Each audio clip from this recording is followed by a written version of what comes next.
মাশাল্লাহ, দেখেন কত সুন্দর আকাশ।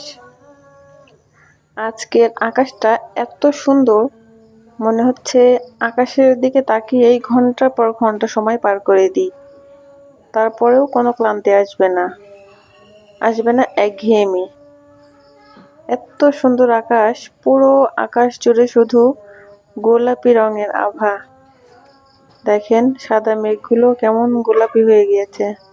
আর চাঁদটা যে এত সুন্দর, মানে বিকেলবেলা যে এত সুন্দর একটা চাঁদ দেখা যাবে সেটা কিন্তু ভাবাই যায় না, মানে সম্পূর্ণ কল্পনার বাইরে। কিন্তু দেখেন তারপরেও দেখা যাচ্ছে চাঁদটা অনেক সুন্দর। আসলে ফোনে একটু ঝাপসাই দেখা যাচ্ছে, কিন্তু বাস্তবটা অনেক বেশি সুন্দর। মানে প্রকৃত সৌন্দর্য কাকে বলে সেটা এটা না দেখলেই বোঝা যায় না। এত সুন্দর প্রকৃতি, আমাদের প্রকৃতির মাঝে যে এত সৌন্দর্য লুকিয়ে আছে আমরা কিন্তু অনেকে খেয়ালই করি না।